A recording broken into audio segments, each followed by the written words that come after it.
PDP सदर महबूबा मुफ्ती ने कहा कि कठुआ में सूरत हाल इंतहाई तशवीशनाक है। उन्होंने कहा कि मुख्तसर अरसे में मुस्लिम और हिंदू दोनों बिरादरियों के तकरीबन 1 दर्जन अफराद अपनी जानों के हाथ धो बैठे हैं। इनमें से 5 का मुबैना तौर पर पुलिस और गाय के मुहाफिजों ने पीछा किया। इसकी वजह से ये जानलेवा हादसा पेश आया। मुफ्ती ने कहा कि इसके बाद हिंदू बिरादरी के 2 अफराद की लाशें बरामद हुई, जिसके बाद कुल मजीद 3 लाशें बरामद हुई हैं।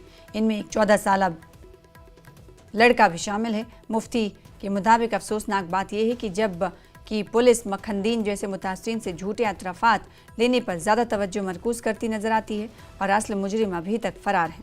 आज तक तकरीबन 30 अफराद पर PSA या UAPA के तहत इल्ज़ामात आयद किए गए हैं, मगर इनमें अक्सर कोई सबूत नहीं होता।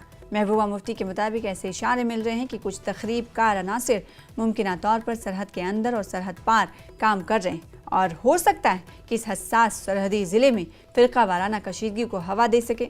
हुक्काम को फौरी तौर पर लेकिन इंसाफ के साथ शनाख्त के लिए काम करना चाहिए और हकीकी मुजरिमों को इंसाफ के कटहरे में इन्होंने कहा कि लाना चाहिए।